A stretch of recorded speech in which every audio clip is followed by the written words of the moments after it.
morning po sa ating lahat. Once again, we praise the Lord for this wonderful opportunity na tayo po ay pinagkalooban ng Panginoon ng 34 years na tayo po ay makapaglingkod sa Kanya. And dito natin makita po yung katapatan ng Panginoon starting from a small group Bible study. And right now, ay hindi na tayo magkasya dito po sa Kanyang bahay-sambahan. And with that, as we start, may I request the congregation to please stand. And let me read to you our script passage this morning. Though this is this is simple or single verse, but maganda pong basahin natin. Basahin ko po. Romans chapter 8, verse 14. Let me read to you in English Standard Version. The Word of God says, "For all who are led by the Spirit of God are sons of God." Let's pray. Father, thank you once again for this wonderful opportunity you have given to us. We know, Lord, we are not worthy of any praises. We are not worthy of any grace na sa amin pong buhay. But thank you, Father, dahil dito mapapatunayan namin, Panginoon, ang inyong katapatan, ang inyong pag-ibig sa buhay ng bawat isa. And this morning, Lord, we are praying na nawa po maintindihan namin ang inyong salita dahil with our limited minds, with our finite capacity ay talagang hindi namin, Panginoon, maunawaan ang inyong salita. But thank you, Lord, dahil the Holy Spirit is always working, helping us na maunawaan ang mga bagay na ito. Ganon din, Lord, nawa po sa umaga na ito ay makita namin kung ano man ang aming buhay na ito po ay i-reflect namin or amin pong salain sa inyong salita. At kung makita namin ang aming buhay na hindi ayon sa inyong kalooban, nawa, Ama, ibigyan niyo po kami ng humble heart na baguhin kung ano man ang hindi tama sa aming buhay. And thank you rin, Lord, kung may makita kaming part na aming life na in accordance with your word, help us na ito po ay pagpatuloy namin. And forgive us, Lord, sa aming pagkakasala dahil we know, though ang aming pagkanta, ang aming pakikinig ay tama, pero kung aming puso ay mali, ay hindi ito makapagbigay glory sa inyo. Thank you, Lord. Bless us. In Christ's name we pray. Amen. Tayo po ay makakaupo na. So once again, our passage this morning is Romans chapter 8, verse 14. And yung title po ng ating preaching this morning, Life in the Spirit. So dito po sa ating passage ay heads up lang po before I start nung ating pong preaching. Yung ating po kasing passage this morning, to be honest with you, this is very difficult passage. Though ito ay single verse lang, pero as I study and read this verse, ito po ay parang junction na kung saan yung kaninang binasa ni Pastor Peter verses 1 hanggang verse 15, yung conclusion po noon o verse 13, yung conclusion ay verse 14.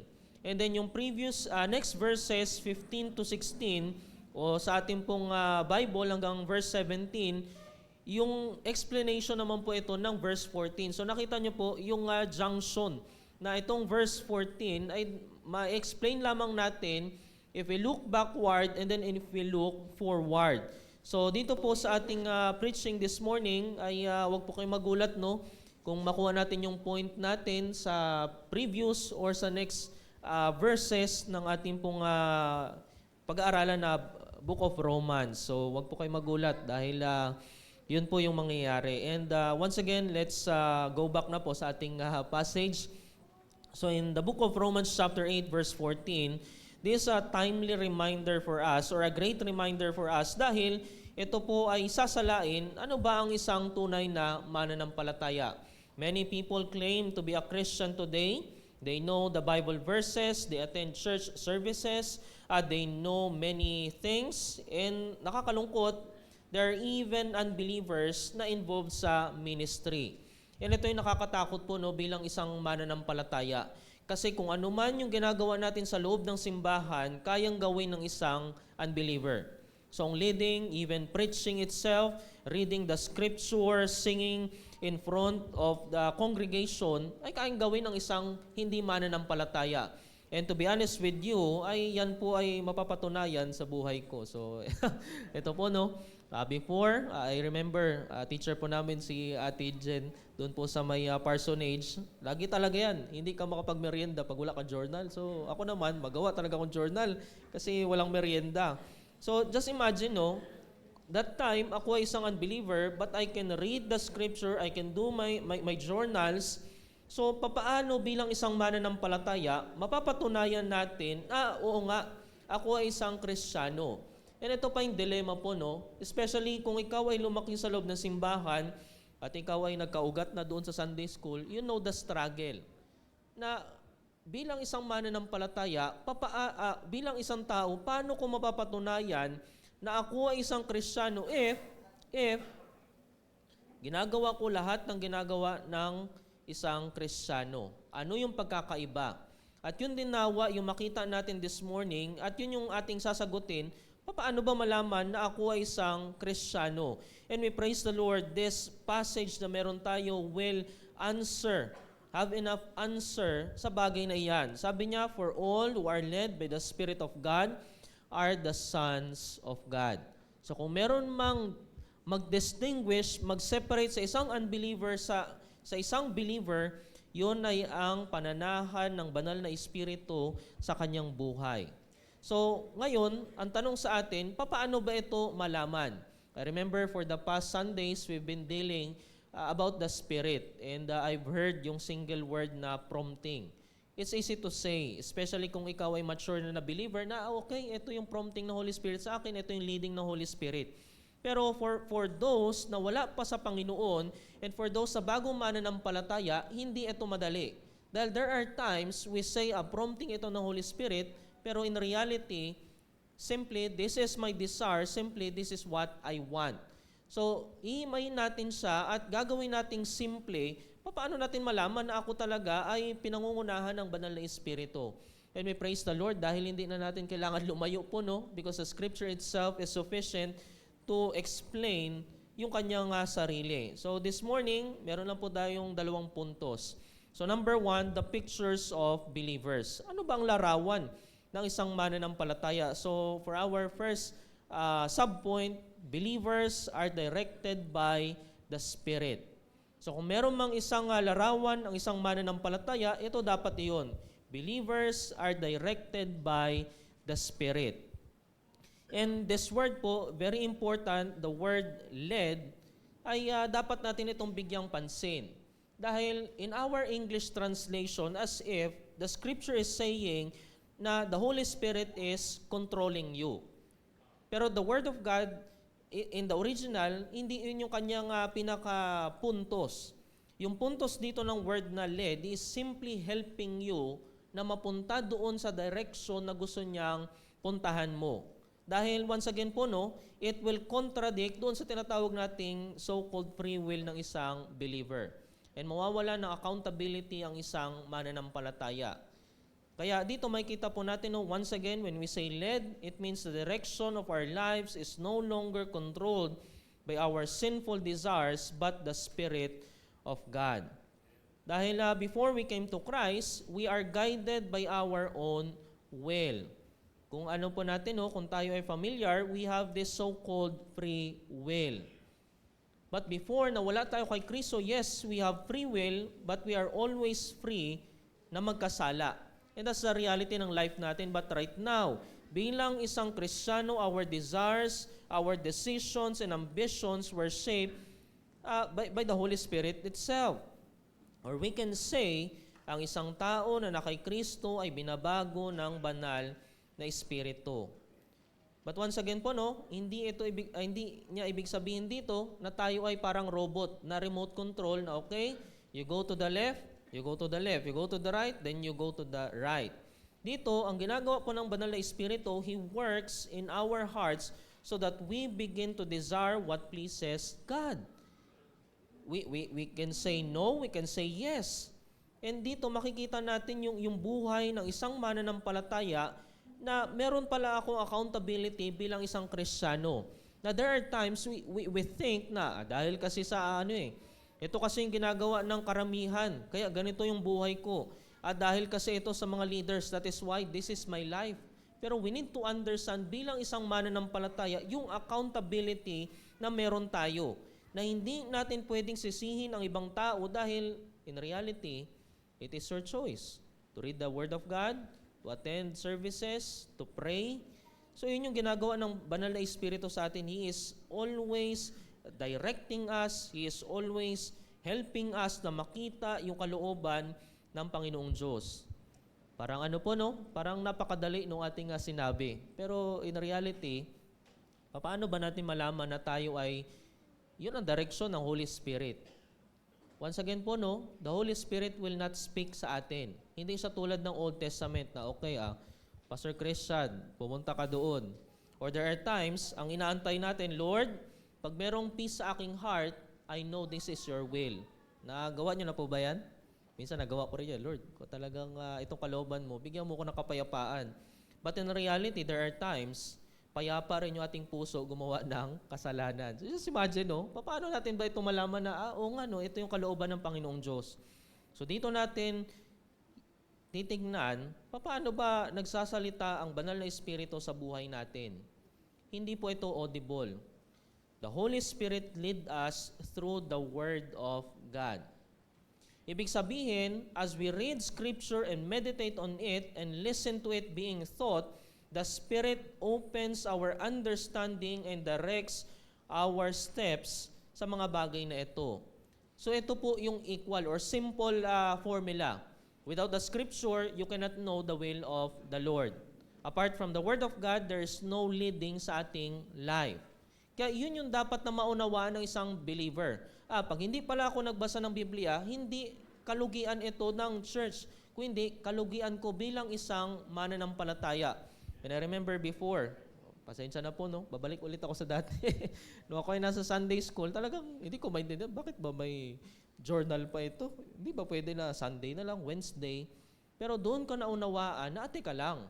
Kaya pala ako araw-araw nagbabasa ng salita ng Panginoong Diyos because every day I need to know His will sa aking life. So let me ask you this question. Kamusta po ang ating Bible reading and journal? We are always praying, Lord, ano bang kalooban mo sa bagay na ito? Lord, tama ba itong aking pinipili? Teka lang, kamusta yung ating Bible reading? Naalala niyo po si Joshua, the son of Nun? Paano ginawa ng Panginoong Diyos na, teka lang, this is my will, so you need to do this. Pero doon natin makita, no, kay Joshua, the son of Nun, in the Old Testament, ano yung sabi ng Panginoon sa kanya before siya mag-lead ng nation ng Israel? Ano yung sabi ng Panginoong Diyos? The book of the law, you shall meditate day and night. At hindi daw dapat ito mawala sa kanyang buhay. Even as we look in the Old Testament, kung babasahin po natin yung 10 Commandments, ano yung sunod na command doon ng Panginoong Diyos? Sabi niya, sa mga magulang, kailangan ituro niyo ito sa inyong mga anak, sa inyong paglakad, sa inyong paghiga, at ito dapat ay isulat ninyo sa kanilang noo. So just imagine, no, yung importance ng Scripture, even in the Old Testament, and even for us right now, na mga New Testament believers. So let's turn our Bible in 1 Corinthians chapter 2, verse 12 to 14. 2 Corinthians chapter 2, verses 12 to 14.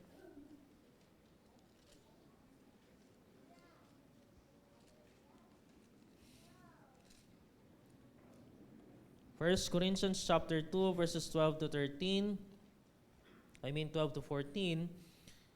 The Word of God says, Now we have received not the spirit of the world, but the Spirit who is from God, that we might understand the things freely given to us by God.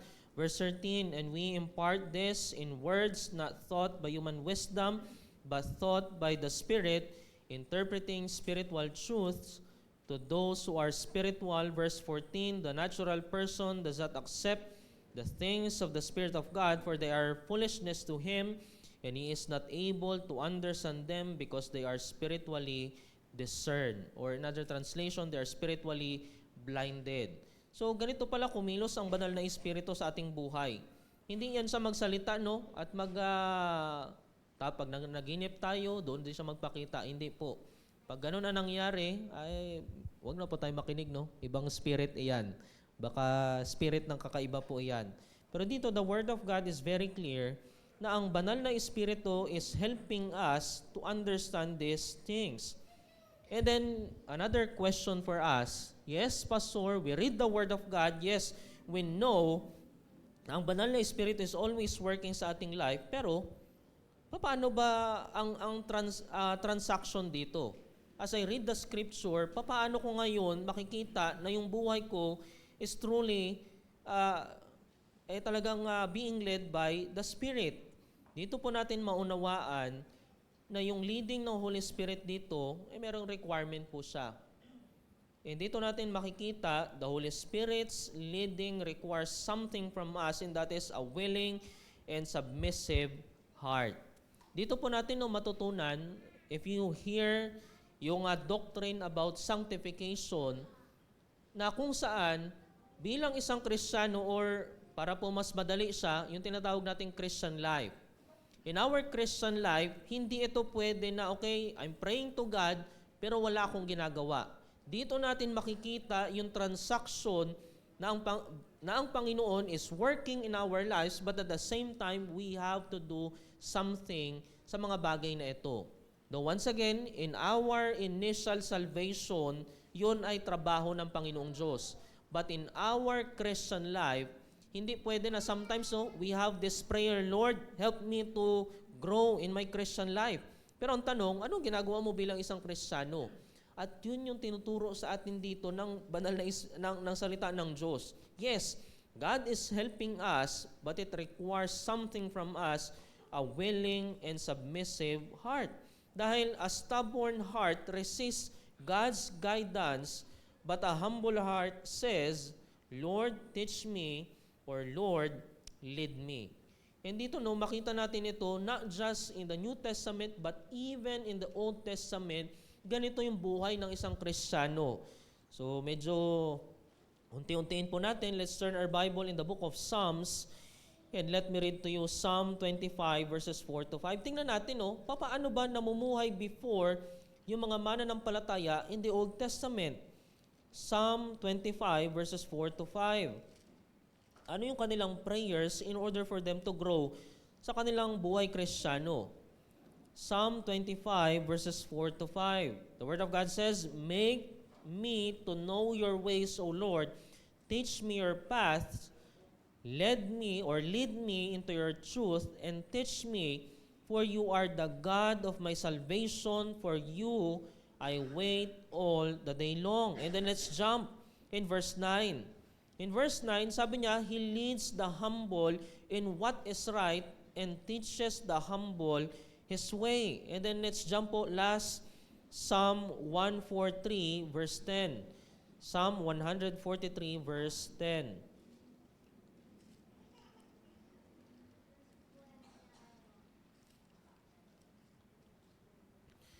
Sabi dito, teach me to do your will, for you are my God. Let your good spirit lead me on level ground. So nakita niyo po yung common dito sa mga bagay na ito, sa mga binasa nating passages. Yes, the whole God is helping them, pero sa part nila, they need to humble themselves. At the same time, kailangan sila rin ay willing to obey yung salita ng Panginoong Diyos.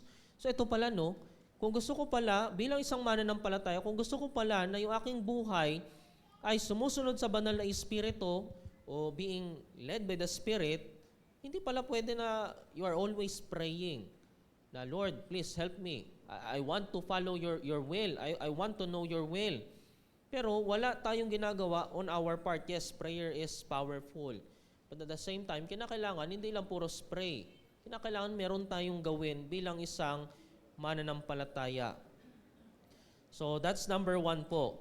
Believers are directed by the Spirit. And second, and this is very important bilang isang mananampalataya, paano natin makikita yung separation natin o yung ating distinguished life sa isang unbeliever? Kanina, we are directed by the Spirit as we read the Scripture. Second, and this is very important sa atin, believers are fighting the flesh. Believers are fighting the flesh. And I want you to highlight po yung dyan, yung linking verb. Yan po ay nasa present tense. Ibig sabihin lamang, ang paglaban natin sa kasalanan ay hindi lamang occasional. Ito ay araw-araw na buhay na isang mananampalataya. And in our passage, Romans chapter 8 verse 14, hindi natin yan dyan makita. Sa iba po. And let's jump in verse 13. Given na verse 14 ay yung conclusion nung puntos niya in previous verses, then we need to go back. Bakit nagkaroon dito ng for? And this is very important as we read the scripture. Lagi po no, pag merong for, because, so, ibig sabihin namang yan, meron ng previous idea na ngayon ay is simply concluding. So for us, ano yung for dito? So tingnan natin verse 13. Sabi niya, for if you live according to the flesh, you will die. But if the Spirit, you put to death the deeds of the body, sabi niya, you will live. So dyan, kuhain po natin yung 4 words. You put to death the deeds of, you put to death lang po talaga. So, ibig sabihin lamang, to separate ourselves from the evil deeds of the flesh. And let me go back po sa aking life before. Nung ako po ay nasa Sunday school, and then ito yung question ko, Lord, paano ko malalaman na ako ay isang mananampalataya? If, prior to my salvation, I'm reading your word, Lord, before. I'm praying sa iyo, Lord, before. No choice man ako but I need to attend services. So, paano ko ngayon malaman na ako ay isang mananampalataya? And one thing is for sure na sinasabi ng Scripture, if you are fighting the flesh. Kung walang spiritual battle sa ating life, if we are not resisting sin sa ating life, then we need to question yung ating salvation. Kung walang sanctification sa ating life, then matakot na tayo. Why? Dahil kung titingnan natin at kung magiging practical tayo, ano ang sasabihin ng isang unbeliever, no? Kung ang buhay na sinasabi ng isang Kristiyano ay katulad na isang unbeliever, then ano yung sense na magpunta siya kay Kristo? At dito natin makita lagi, no, even in the Old Testament and New Testament, ano yung laging meron sa kanila? They struggle sa paglaban sa sa kasalanan. Even King David himself, sabi niya, no, sa Book of Psalms, create in me a clean heart. Because nagkasala nga siya. Ano ba ang title ni King David? A man's, ano ba ito? Basta alam po natin yan, no? Thank you. So dito makita natin, even Apostle Paul himself, sabi niya, wretched man that I am, who will save me from this sinful body. So makita natin yung struggle nila bilang isang mananampalataya. And let's go back po ulit in verse 13.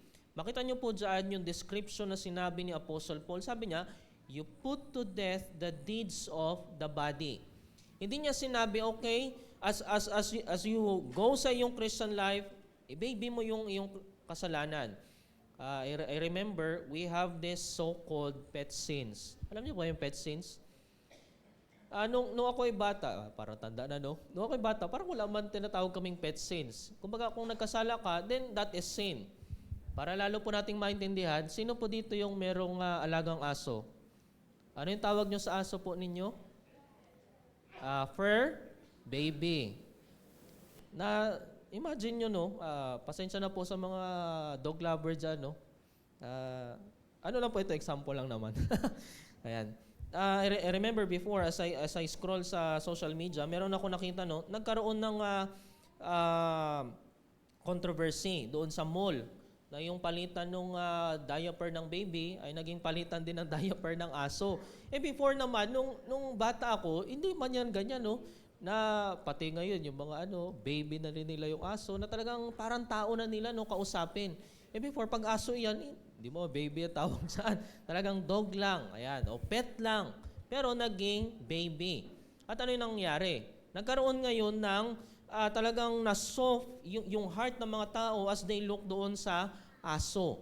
And same is true, I believe, as we look sa sin, kung tinatawag natin itong pet sin, then we diminish yung picture ng kasalanan na, kasi pet sin ko ito eh.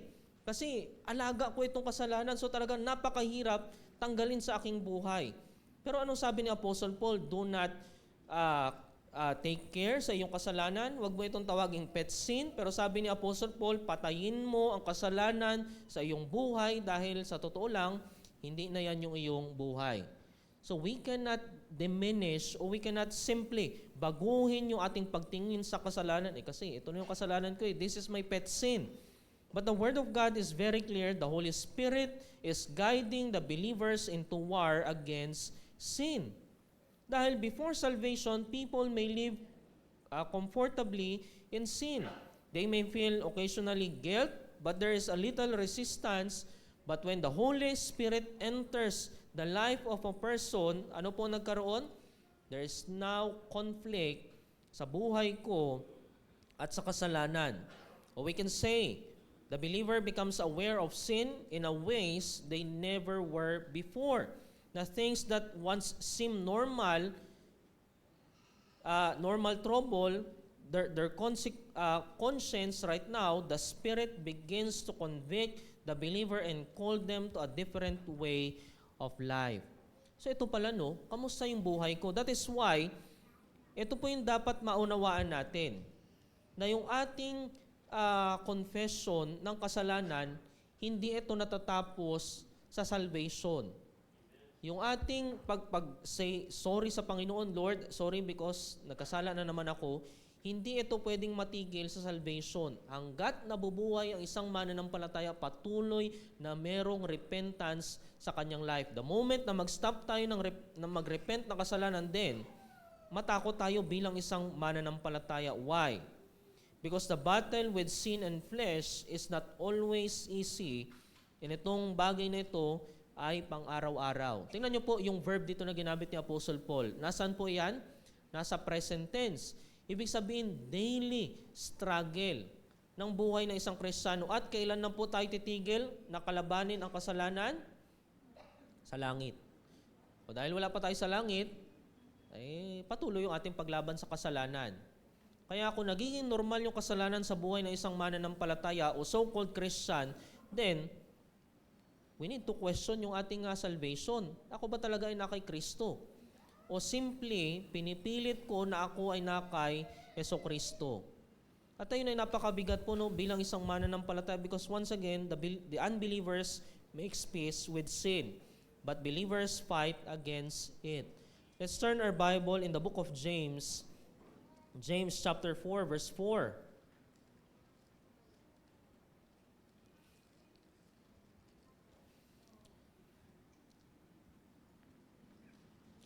James chapter 4, verse 4, you adulterous people, just imagine, ano yung description dito ni James, the brother of the Lord Jesus Christ, sa isang tao na is making friendship with sin. Ano daw po yung picture noon? Adulterous activity. Why? Because we have new relationship with the Lord. Kaya sabi niya, do you not know that friendship with the world is enmity with God? Therefore, whoever wishes to be a friend of the world makes himself an enemy of God. So ito po pala bilang isang mananampalataya. Ito ba totoo pa sa iyong buhay? Dahil if you are truly being led by the Holy Spirit, then hindi pwede na mawala sa buhay natin yung paglaban natin sa kasalanan. Kung nagiging comfortable din tayo sa kasalanan din, ironic yung bagay na yun. Why? Dahil namatay na si Kristo sa mga bagay na yun. And kung ganito pa rin yung buhay natin, walang pagkakaiba sa isang unbeliever din, maging practical tayo ulit. Bakit pa magpunta ang isang unbeliever kay Kristo? Kung parehas din naman pala yung buhay na meron tayo. So dito natin makikita po, even, let me quote John Owen. Isa po ito sa mga, if you want, mag-read po ng mga books, Christian books, I recommend John Owen. Sabi niya sa kanyang libro, yung libro niya po is The Death of Death in the Death of Christ. Sabi niya doon, be killing sin or it will be killing you. Be killing sin or it will be killing you. So bilang isang mananampalataya, konting pahapyaw lang po, paano natin lalabanan ang kasalanan? So let me give you three things. Number one, by abstaining from sinful activities. Hindi pwede na, normal na kasi ginagawa kasi ginagawa na ng leaders, kasi ginagawa ng mga members ng church, kasi ginagawa ni pastor, so normal lang ito sa amin. Hindi pwedeng ganun. Bilang isang Kristiyano, we must abstain from sinful activities. Kahit kami ng mga pastor po magsabi sa inyo, hindi, normal lang iyan. Hindi. Ano yung sinasabi ng scripture? Dahil once again, ang ulo ng simbahan Hindi po kami mga pastor, no? Ang ulo ng simbahan ay si Jesucristo. That is why in 1 Peter chapter 2 verse 11, yun ang sinabi niya. 1 Corinthians chapter 9 verse 27, sabi ni Apostle Paul, tulad ng isang atleta, he is always disciplining his body. Hindi pwede kasi ito yung nararamdaman ko ngayon eh. Kasi walang fire sa aking heart. Kasi ito yung gusto ng aking puso. Kaya ito yung ginagawa ko. Teka lang, ano ulit yung sinabi ng Old Testament regarding our hearts? Deceitful yung ating heart. That is why hindi tayo nakadepende sa emotion natin, hindi tayo nakadepende sa fire na meron tayo. Hindi ako mag-serve sa Panginoon kasi walang fire sa aking heart. Teka lang, hindi fire yung ating hindi fire ang ating barometer. And third, Colossians chapter 3 verse 1 and 2, by filling our minds with heavenly things. And the question for us this morning, why follow the Holy Spirit?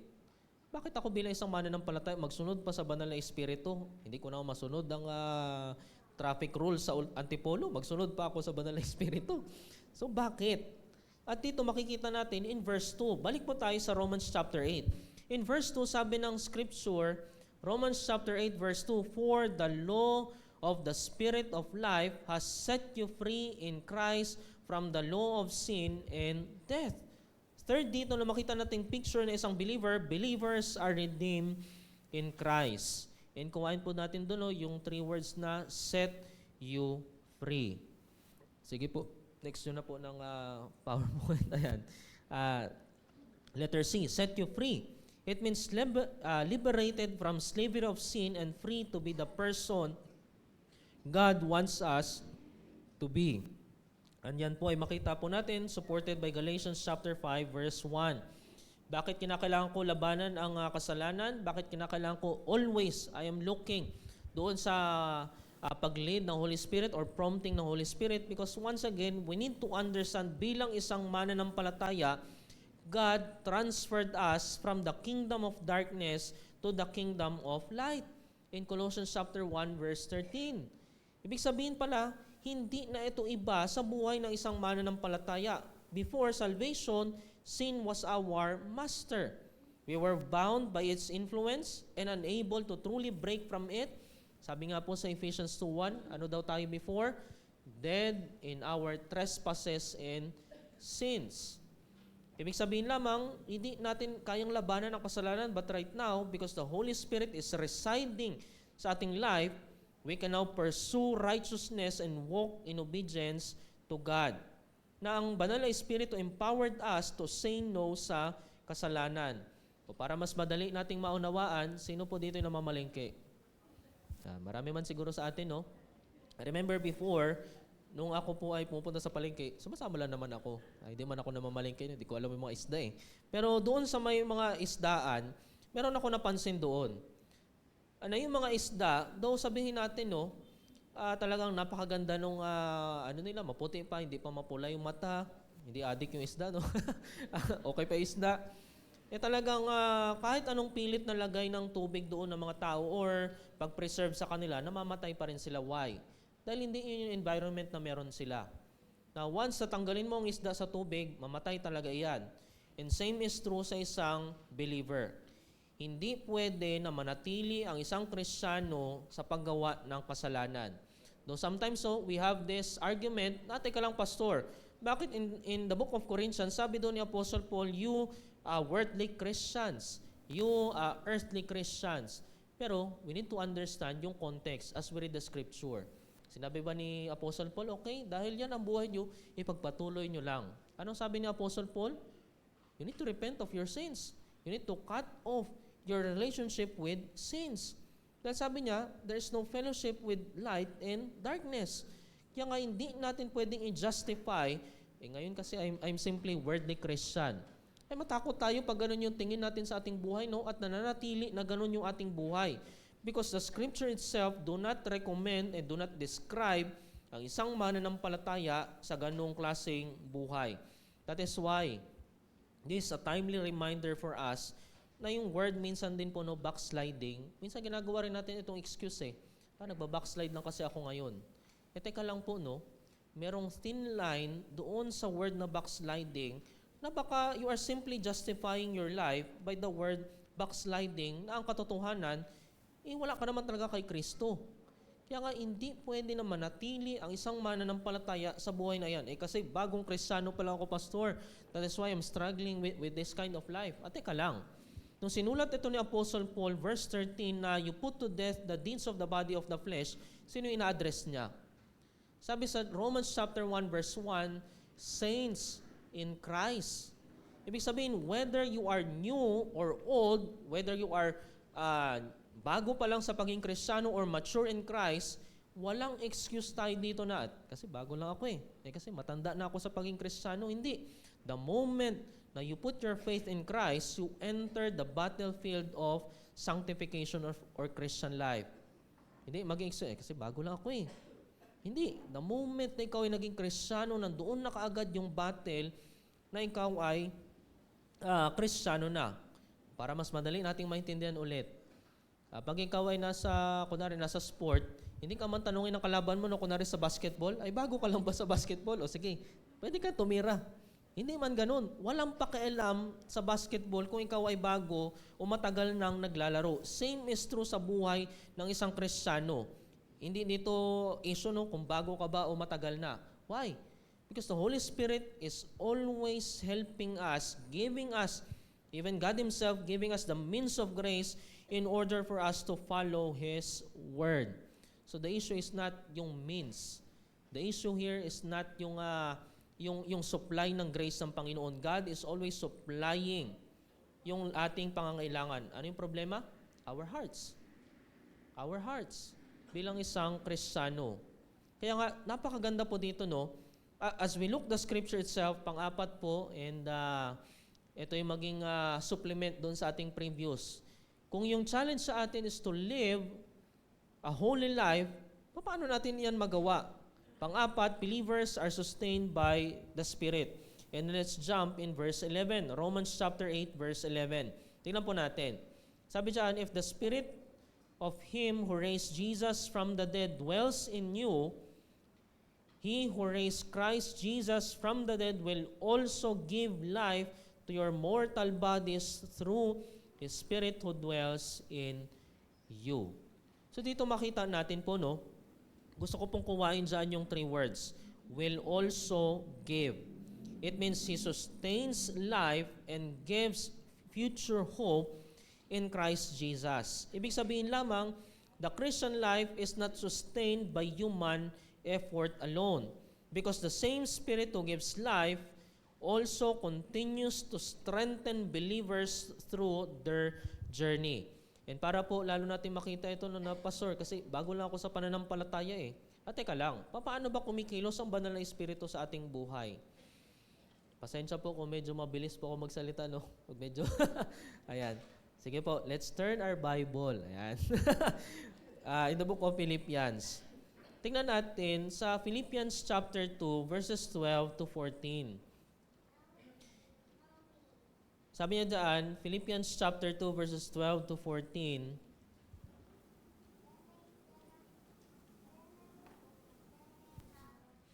Sabi niya, therefore, my beloved, as you have always obeyed, so now, not only in my presence, but much more in my absence.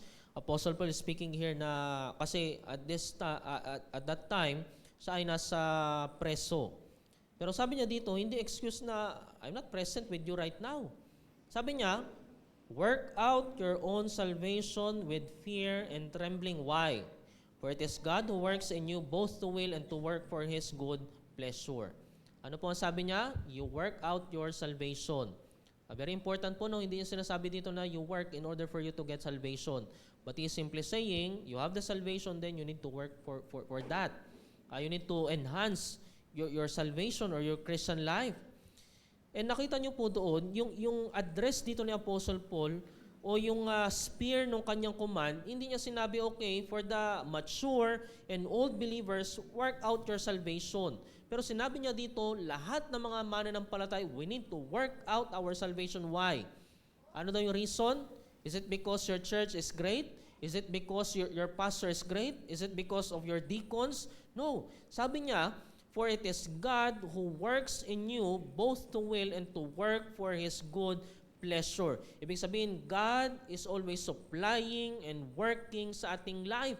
That is why hindi natin pwedeng sisino yung ibang tao. Kasi ganito yung church kasi ganito yung leaders. Kasi ganito yung mga members sa church. Kaya ganito lang din ako. Ay, hindi. Hindi yun yung accountability natin. Hindi tanungin ng Panginoon, okay, kamusta yung church nyo? Naintindihan ko na. Ay, hindi. Ang tatanungin sa atin ng Panginoong Diyos, ano yung ginawa mo sa buhay Kristiyano mo? Are you reading the scripture? Are you praying? Are you meditating my word? Yun yung accountability na makita natin dito bilang isang Kristiyano. Hindi ka nakadepende sa iba. Pag hindi ba mag-serve ang iba, hindi ka na rin mag-serve. Pag nawala ba yung iba, mawala ka na rin? Ay, hindi.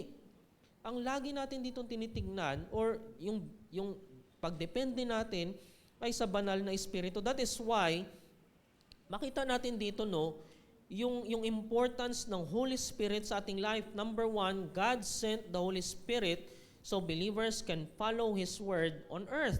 Naalala niyo po in John 14:26, yung dilemma ng disciples. Ano yung kanilang dilemma? Sabi nila, Lord, saan ka pupunta? Dahil sabi mo, aalis ka and you will establish your kingdom. So yung takot doon ng mga disciples, sino na magtulong sa amin, Lord, kung mawala ka? Ano yung sabi niya? I will send the helper or advocate. Naalala nyo rin po in Ezekiel 36 verses 26 to 27, ano yung sabi doon ng Panginoon kay Ezekiel? I will put my spirit within you so you can follow my commandments. So grabe yung importance ng Holy Spirit sa ating life. Second, the Holy Spirit produces a kind of life that reflects God's character. Nalala niyo po yung Galatians chapter 5 verses 22 to 23, the fruit of the Spirit. I remember before, nagkaroon kami nito po sa aming Bible study po, pero hindi ko na-reveal kung sino yung teacher. Joke. Sabi po namin okay, this week, we'll work out yung joy na meron tayo. Pero praise the Lord, as I read the scripture, Galatians chapter 5 verses 22 to 23, hindi idea doon na okay, this week, you exercise joy. And the next week, you exercise love. Pero kung pag-aaralan natin sa original, yun po ay nasa single word lamang. Ibig sabihin, hindi pwede na you are always joyful, you are always loving, pero hindi ka pasensyosong tao. Kasi yung idea doon ay isa siyang basket ng prutas na dapat lahat yon ay makita sa buhay ng isang Kristiyano. Teka lang, paano yun magagawa? Sa tulong ulit ng Banal na Espiritu. If the Holy Spirit is residing sa ating life then, love, joy, peace, patience, long-suffering will always be present sa ating life. And third, and huli na po ito ng ating first point. Mahaba na po ba? Hindi, wala man tayong kainan so okay lang yan. Third, God assures us of the future resurrection or future hope by sealing us ng Holy Spirit. Naalala niyo po Ephesians chapter 1 verse 13. Anong sabi doon ng Banal na Espiritu? The Holy Spirit, God sealed us sa pamamagitan ng Banal na Espiritu. And yung word na sealing doon ay yung paborito nating lahat. Sino dito gumagamit ng Shopee tsaka TikTok? Di ba? Meron tayong tinatawag na paunang bayad or sa home credit. Meron tayong tinatawag nating paunang bayad. Na itong paunang bayad, magpapatotoo na babayaran natin yung ating utang. Ganon yung idea doon ng sealing ng Holy Spirit. That the Spirit of God guarantee, the Spirit is God's guarantee that the work He began will one day be complete. Hindi guarantee okay kasi faithful ka sa Panginoon din, God will finish His work sa iyo. No. Hindi nakadepende sa faithfulness natin yung pagkilos ng Diyos sa ating buhay. Whether we are faithful, we are excellent sa ating Christian life, God will finish His work sa ating buhay. So, ito pala yung picture ng isang Kristiyano. And then second, and we will end here, mabilis lang po ito, the identities of believers. The identities of believers. Tingnan natin. And gusto ko po dito i-highlight natin yung words na of God are sons of God. O yung three words na po pala, sons of God. As I read these words na sons of God, parang napakadali po, Parang sinasabi niya dito, okay, anak ka ng Panginoon. But do we truly understand nung sinabi ng Panginoon na ikaw ay anak ng Panginoong Diyos? So, Unti-untiin po natin yung words na ito na sons of God. Pasensya na po, medyo bigyan nyo lang akong time. Minsan lang kasi ito eh. Ayan. Titingnan natin yung sons of God sa pinakamababaw niya na definition, sa middle, and then sa pinakamalalim niya, what does it mean when we say sons of God? Or to be specific, yung word dito na sons. Titingnan po natin mamaya sa Greek word, Greek language, dahil this is very important for us to truly understand yung magnitude na sinasabi dito ng Panginoon na ikaw ay anak ng Panginoong Diyos. So number 1, under identities of believers, adopted into the family of God. The moment that the Holy Spirit resides sa ating life, then we are adopted into the family of God. Or we can say we become God's children by grace through faith in Christ Jesus. So dito, matutunan natin that believers become sons of God not by nature, but by grace. Let's turn our Bible in the book of John chapter 1, verse 12. John chapter 1, verse 12. Tingnan natin, yung lahat ba ng papuri ay dapat sa Panginoon or 50-50 or 90-10? So, John chapter 1, verse 12. Tingnan natin yung pag-describe ni Apostle John sa salvation na meron tayo. Paano tayo na-adapt sa family ng Panginoong Diyos? Verse 12, but to all who did receive Him, who believe in His name, He gave the right to become children of God. Stop. Kung dyan natin titingnan, in our English translation, sino po dyan yung active? Is it God or believers? Siyempre, believers po, no? Sabi nga, who did receive Him. Parang sinasabi niya, dahil tinanggap mo si Kristo, ikaw ngayon ay binigyan niya ng karapatan na maging anak niya. Kung dyan tayo mag-stop, then we can say na, ka lang, may part pala ako sa salvation kasi I receive Christ. I put my faith in Christ.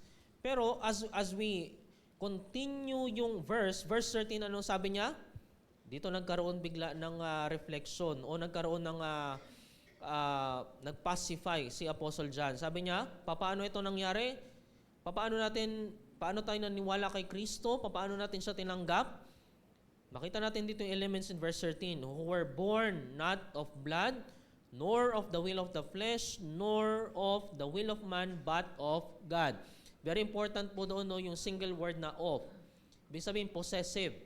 Tayo ay nagkaroon lamang ng kakayahan na tanggapin si Kristo o manampalataya kay Kristo dahil inalaw ng Panginoong Diyos. Sabi niya, it is work of God, not of the flesh, nor of the will of man. Though sometimes we have this idea, I put my faith in Christ. I receive Christ. Pero in the book of John pala sabi niya, kaya ka nanampalataya kay Kristo dahil sa working ng Panginoong Diyos. Para po mas maganda pa, let's turn our Bible in the book of Philippians chapter 2.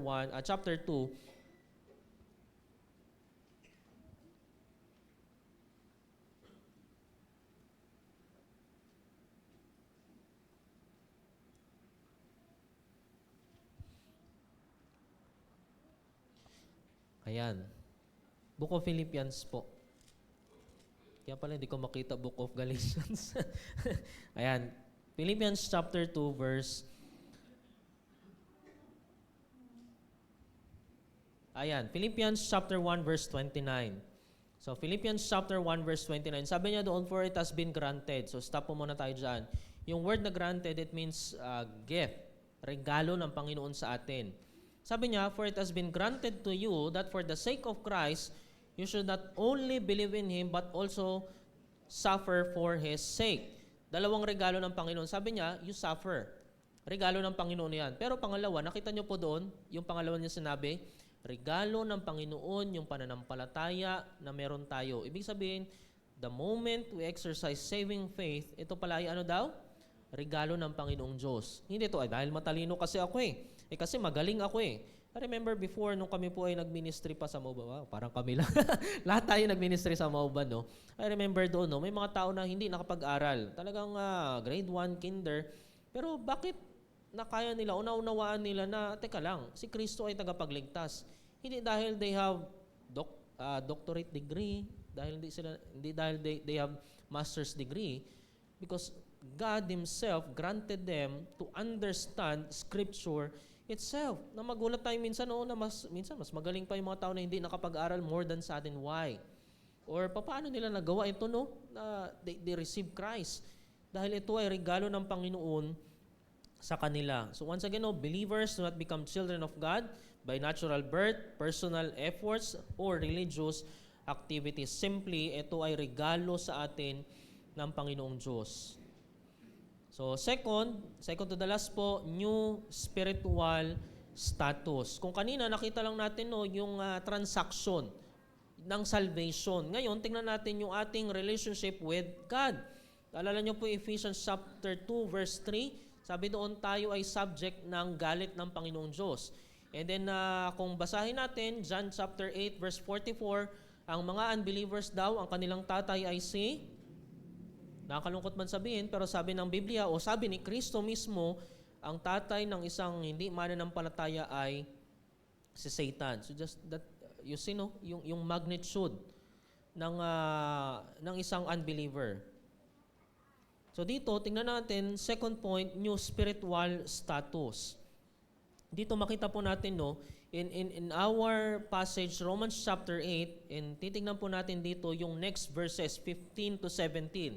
Sabi niya in verse 15, "But for you did not receive the spirit of slavery to fall back into fear, but you have received the spirit of adoption as sons, by whom we cry, Abba, Father." Nakita niyo po dyan yung nagbago sa atin. Before, wala tayong relationship sa Panginoong Diyos. Ang tatay natin noon ay si Satan.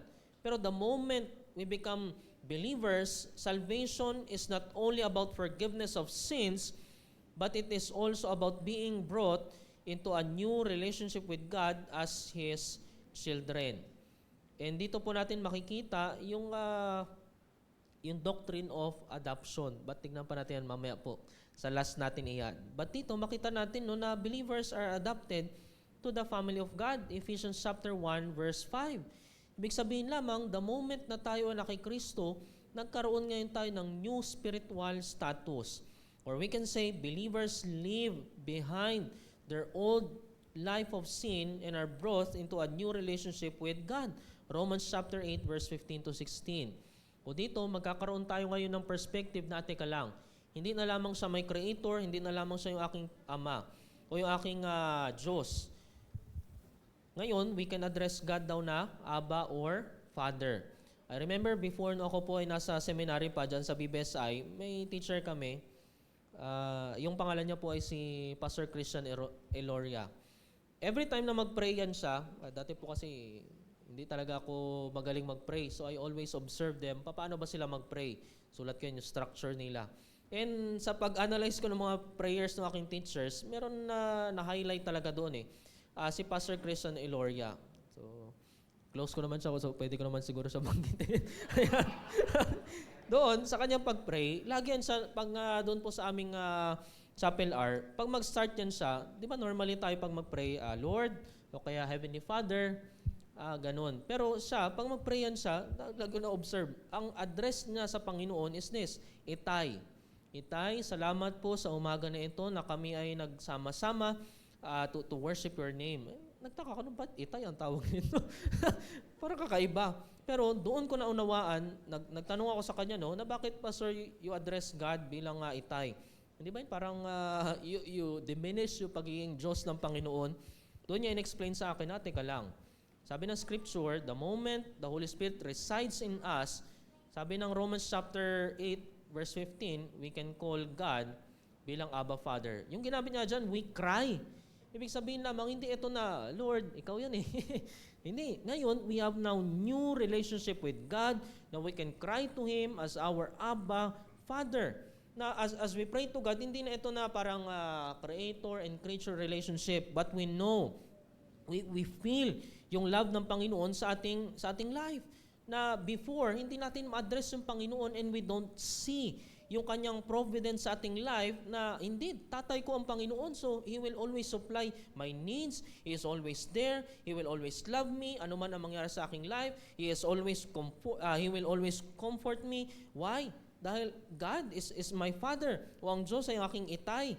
So, yun ang ating makita dapat dito, no, na sons of God, ibig sabihin, we can cry to God bilang ating Abba or Father. So, naramdaman niyo po ba ito sa ating buhay? And itong klaseng pag-address sa Panginoon, hindi ito something na, kasi ganito mag-pray si pastor eh. So, tawagin ko rin siya na Heavenly Father. No. We call God as our Heavenly Father or Itay dahil the Holy Spirit is working or the Holy Spirit changed our perspective about God or our relationship with the Lord. Yan, ito po yung pinakagusto ko sa lahat, and we can say highlight na ating second point. Third, dito po natin makita co-heirs with Christ. As we look yung sa ating passage, sons of God, as if yung sinasabi niya, okay, anak ka ng Panginoon. So what? Bakit gagamitin ni Apostle Paul yung sons of God? Bakit di niya sinabi, or ikaw ngayon ay parte na ng pamilya ng Panginoong Diyos? Pero bakit? We need to understand yung context nito. Si Apostle Paul, nakapag-aral iyan. O si Apostle Paul ay matalinong tao. Hindi yan siya gagamit ng mga words na, basta sige, ito lang gamitin natin eh. Pero as I look sa mga commentaries and even sa original translation, ginamit dito ni Apostle Paul yung word na sons in order to justify verse 17. O yung explanation niya, makita lang sa verse 17, sabi niya, and if children then, heirs of God and fellow heirs with Christ, provided we suffer with Him in order that we might be also glorified with Him. Yung word dito na sons, dinidescribe dito yung isang lalaki na panganay. Dahil sa time nila, even sa time din naman natin ngayon, I don't know sa inyong pamilya, na ang panganay, normally, yan ang magmana sa halos lahat ng ari-arian ng isang, ng isang family. Or, he will,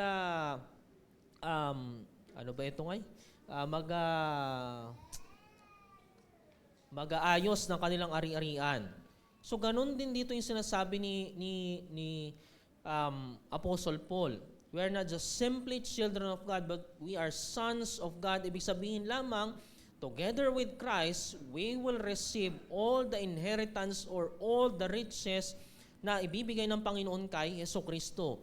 Ibig sabihin, kung sa Panginoong Diyos ang mundo, then yan din ay sa mga mananampalataya.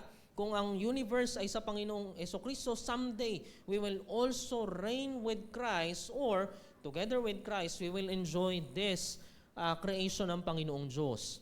Or we can say, yung tinatawag niya ditong yung mana, pwede natin sabihin, believers have a future prepared for them by God. Ano po yun? Eternity. Or eternal life, the kingdom of God, resurrection, glorification, and eternal fellowship with God. Naalala niyo po, anong sabi sa Book of Revelation? Sa 1,000-year reign ni Christ, sabi doon, we will reign together with Christ for 1,000 years, together with the angels. Hindi na sinabi, okay, no, Christ will reign sa earth for 1,000 years. Pero sabi doon, we will reign together with Christ and with the angels, na we will enjoy lahat-lahat ng meron dito. So, ganito pala yung pangako sa atin ng Panginoong Diyos, eternal life, the kingdom of God, resurrection, glorification, eternal fellowship with Him. Of course, after 1,000 years reign ni Christ, we will enjoy eternity. And because of this, pinapaalala lamang sa atin, the believers may face difficulties, suffering, and trials, but their future is secure in Christ. Why? Kasi sabi doon, tagapagmana tayo. Ibig sabihin, hindi pwede ito maputol. And ito pa po, no, ang napakagandang illustration ng adoption itself. Hindi lamang sinasabi niya, okay, ikaw ay tagapagmana ng Panginoon. But we need to understand, as we read the scripture, we need to look sa context. And yung context ng adoption sa Roman Empire is this. Pag ang isang tatay hindi makahanap sa kanyang mga anak ng suitable na tagapagmana, diyan pumapasok yung adoption. Pero sa time natin ngayon, yung adoption, ang pag-look natin dyan sa mga maliliit na bata. Pero sa time nila, ang ina-adopt nila ay mga 28 to 40 years old. Bakit? Kasi nakita niya, teka lang, itong tao na ito ay suitable to inherit and magpatuloy ng aming kayamanan. And nakakatuwa dito po sa adoption nila, hindi lamang nagkaroon ng mana yung tao, pero nabago lahat ng kanyang pagkatao. Ibig sabihin, kung dati siya ay kriminal, Pag inadapt yan siya na isang tao, do nakagawa lang naman noon, may yaman. So, very limited cases. Pag iyan ay inadapt na isang tao, though he is a criminal, mabubura lahat ng bagay na iyon. Kung sa dati ay nakapatay ng tao, mawawala lahat ng iyon. Why? Dahil bago na siyang tao. At yun din yung sinasabi ng 2 Corinthians, sabi niya, if anyone is in Christ, he is now a new creation. Na dati lahat ng kasalanan natin, though we are sinners, we are liars, tayo ay mga magnanakaw, the moment we enter new relationship with God, lahat yun ngayon ay burado na sa Panginoong Diyos at tayo ngayon ay bago ng nilalang. And same is true, sabi dito, you are now sons of God, you are not sinners, but you are sons of God. Ibig sabihin, we have new identity and we have new spiritual or family status sa Panginoong Diyos na hindi sasabihin sa'yo ng Panginoon, teka lang, dati nga yan yung ginagawa mo bakit ka ngayon nagaganito? Teka lang, dati ka nga ganito Hindi na ganun. Ikaw ngayon ay bago ng nilalang at hindi na pwedeng idikta sa iyo na, dati naman ganun yung ginagawa mo bakit nagbabanal-banalan ka? No. Ngayon, sa paningin ng Panginoong Diyos, we are perfect, we are righteous because of the Lord Jesus Christ. Nakakatuwa, no? Yung words na ito na, sons of God. And last, the inheritance that God has prepared for His people is far greater than anything this world can offer. Dito rin mapapasok po, no, yung ating idea na sabi ng Panginoong Diyos sa kanyang prayer sa book of Matthew, your kingdom come on earth. So let me ask you this question. Do we have this desire? Ito ba yung priority na ating life? Lord, can you please return? Even in the book of Revelations, after makita ni Apostle John lahat na mangyari in the future, anong sabi niya? Lord, come quickly, Lord. Ibig sabihin lamang, bilang isang mananampalataya, we must have this desire sa pagdating ng Panginoong Diyos. Why? Because unbelievers will never pray ang pagdating ng Panginoon. But for us believers, kung meron man tayong pinakamataas na desire, yun ay ang pagdating ng Panginoon. More than, highlight ko po ito, no? More than sa desire natin magkaasawa, more than sa desire natin na maging maayos ang buhay ng ating mga anak, more than na magkaroon tayo ng business, more than na magkaroon tayo ng lahat-lahat ng meron dito sa mundo. Our utmost priority ay dapat yung pagdating ng Panginoong Diyos at sa muli niyang, we can say, no, physical reign ng Panginoong Diyos. Hindi pwede na mawala ito sa buhay ng isang mananampalataya. So once again, let me ask you this question. When was the last time you pray, Lord, come quickly, Lord? If we truly understand Christian life itself, indeed, ang pagdating lamang ng Panginoon ang makapag-satisfy na ating hearts. As I observe po, no, yung church, napakadami na po sa atin dito ang umangat na sa buhay, no? Umangat din naman yung height. Pero, makaya ba talagang pasayahin ng mundo na ito yung ating puso? Yung kayamanan sa mundo, no? Magkasakit ka lamang. Talagang ubos ang pera mo. Yung buhay na meron tayo, di natin alam. Lahat ng mga bagay dito sa mundo na ito will never satisfy our hearts. Only God and God alone can satisfy our hearts. Why? Yun kasi yung atin ng buhay ngayon. Hindi na tayo tulad ng mga unbelievers. Kaya, pansinin natin, no? Kamustahin natin yung buhay natin. Tunay ba talaga na ang Panginoon yung aking desire? Tunay ba na ako talaga ay nasa Panginoon sa Kristo o pinipilit ko lang yung aking sarili? Kamusta yung buhay na meron ako? Meron ba, ma-distinguish ba ng mga unbelievers yung buhay ko mula sa kanila? Yung aking bang desire? Yung aking bang heart? Yung aking bang life itself? Ma-distinguish ba sa isang unbeliever? O wala nang pagkakaiba? Yun ang nakakatakot po, no, na mangyari sa ating life. Tandaan po natin, wait lang, no? Mag-11 pero ano ulit yung description sa atin ng Panginoon? Sabi na, you are the salt and light of this world. We need to understand na kinakailangan meron laging separation yung ating life with the unbelievers. Separation from our co-workers, separation from our unbelieving friends, separation from this unbelieving community na meron tayo, and even separation mula sa worldly lives. Hindi to something na magawa lang ng mga pastor, no? Kasi pastor kayo, kaya you are saying that. At teka lang, as we look back sa scripture, hindi man ito para sa mga pastor lang. Sabi nga ni Apostle Paul, to the saints in the city of Rome. Ibig sabihin sa lahat ng mga mananampalataya na hindi lamang pwede na si pastor lang ang mamuhay ng sanctification. Oh, pastor, ikaw na yan. Magaling ka eh. Ikaw na mamuhay para sa amin. Hindi. Kasi yung accountability, once again, individual. Hindi ine-expect ng Panginoon kasi pastor niyo namumuhay na sa kabanalan. So okay na kayo, absuelto na kayo. No. Hindi, yung rewarding itself, individual. So kaya nga, ganun na lamang kahalaga na maunawaan natin na bilang isang mananampalataya, we live sa tulong ng banal na Espiritu. So for our conclusion, the life of a believer is marked by the work of the Holy Spirit. So let me ask you this question, is the Spirit of God truly leading our lives? O baka yung apoy sa ating puso ang naglilid sa atin? O baka yung ating emotions? Sige, magbasa ako ng Bible kasi I feel it. I love it. Second question, are we truly living as God's children led by His Spirit? Are you doing this ministry sa tulong ng Panginoong Diyos? O simple, kasi normal na ito sa amin eh. Kaya go lang. Makaya ito. Kasi matalino naman ako eh. Kasi magaling naman ako. So kahit di na mag-pray sa Panginoon. Tandaan po natin, no? Hindi pwedeng mawala sa picture ng ating buhay yung banal na Espiritu. Whether sa church, whether tomorrow. So last po, before I end sa prayer, itong ating pong pinag-aralan ngayon, Life in the Spirit, yung challenge nito, yung battle nito, hindi ngayon. Kasi madali ngayon magpakunwari na Kristiyano, no? Nasa church eh. Madali yun maging Kristiyano. Pero tomorrow ang battle po natin. Doon natin makikita yung litmus test na, teka lang, kay Kristo pala ako. Hindi today, tomorrow. Tomorrow, as we enter yung inyong workplaces, as you join your groups, as you enter yung inyong trabaho, doon makikita kung tayo ay nakay Kristo o pinipilit natin na tayo ay nakay Yeso Kristo. Tulungan nawa tayo ng Panginoon. Let's pray. And pasensya po kung medyo mahaba-haba. Let's pray. Okay lang yan. Let's pray. Lord, thank you for today, for your word.